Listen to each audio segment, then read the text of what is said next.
Welcome to this briefing on the basics of K-12 public education in the United States.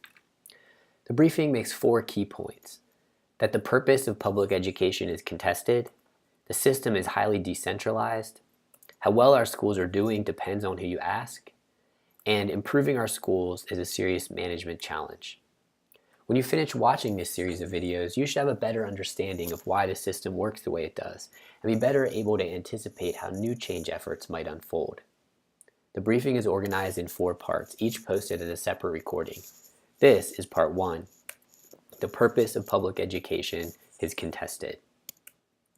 One of the things that makes public education policy and leadership tricky from the start is that public schooling does not have one clear and accepted purpose, at least not once you get beyond the basics of reading, writing, and arithmetic. Here, I highlight 5 categories that capture many of the different perspectives of philosophers, policymakers, and citizens. As you read them, think about how differently you might organize a school system or even a single child's experience of learning based on which of these you prioritize. For example, if you're more concerned with education's role in strengthening and improving society, you might agree with philosopher George Counts that the social needs of the age trump the individual needs of the child. Whereas, if you're more concerned with the well-being and development of the child, you might prefer that schools are responsive to the growth, interests, and ideas of each child as an individual.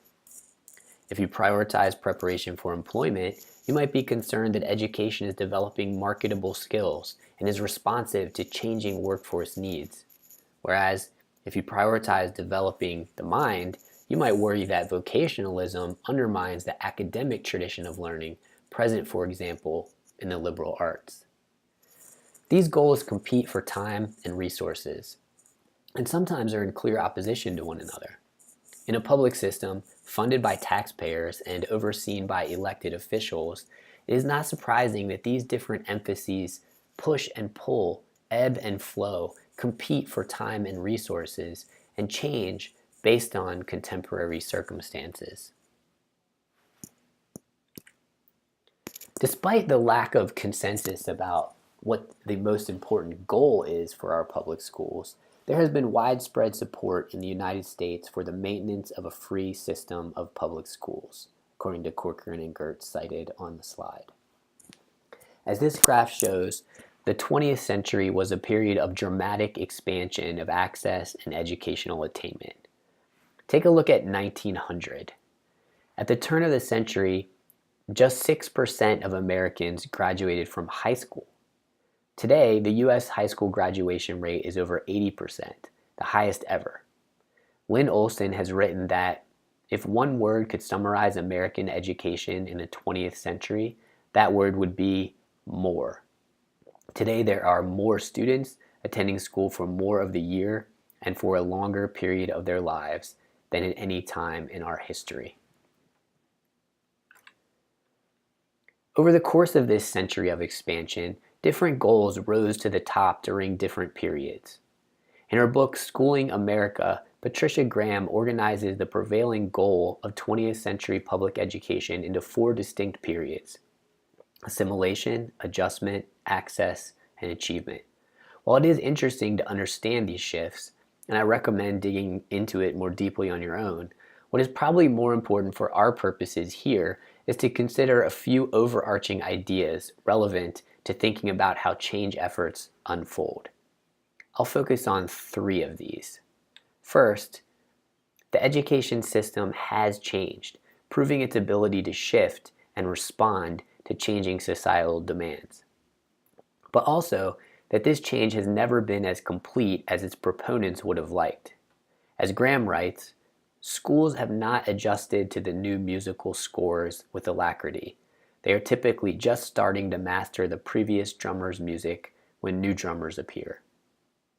And third, that the basic features of the management model of our schools that we are familiar with today, and that many of us experienced, from separating children by age to the typical high school bell schedule to standardized testing, took hold in the first half of the 20th century and have largely persisted through each of these periods of change. While access and attainment in U.S. public education boomed in the 20th century, outpacing other nations, access was not equal.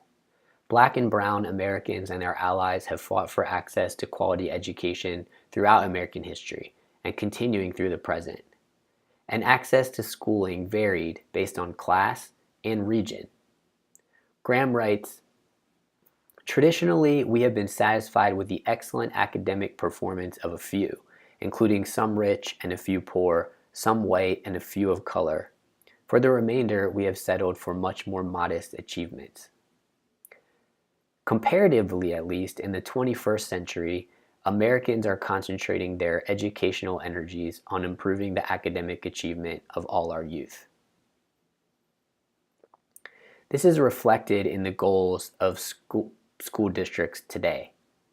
Today, the commonly communicated priority is college and career readiness for every child.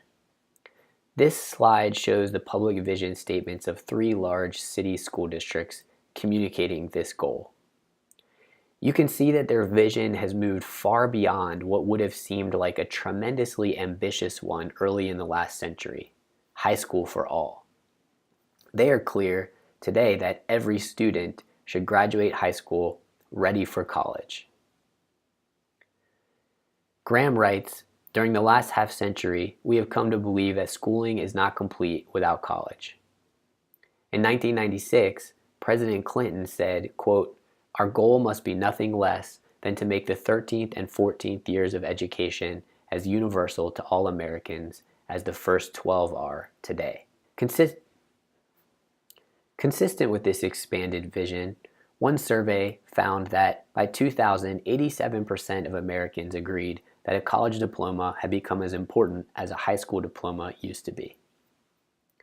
On one hand, this higher bar and expanded vision reflects the positive influence of reformers who have emphasized the belief in all children's potential, viewed education as a critical civil rights battleground, and pushed the system to take responsibility for the success of all children, regardless of race, poverty, or academic background.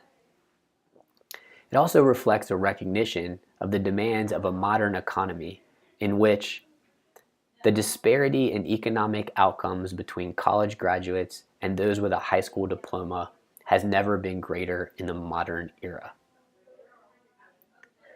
This vision is consistent with a popular narrative that the economy has changed and the rest of the world has caught up.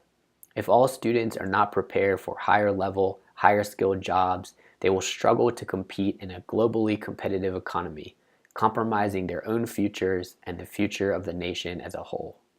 Grubb and Lazarson refer to this widely accepted line of argument as the education gospel. But some critics question the unintended effects of this narrative, from pushing unprepared students to accumulate burdensome college debt to letting other areas of society off the hook by holding education up as a panacea, thereby providing, quote, rhetorical justification for keeping government out of broader economic and employment policies.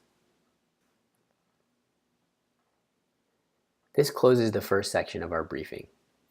As we close, think about how an organization behaves if it has a clear and widely accepted purpose or priority, compared to an organization that has different competing goals and shifting priorities over time.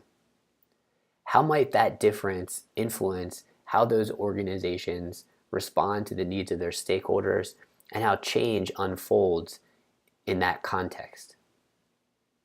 Also, think about the goals of public schools from your perspective. What do you believe is the most important mission of public education? How do you reconcile the difference between things like child-centered learning and the broader needs of society?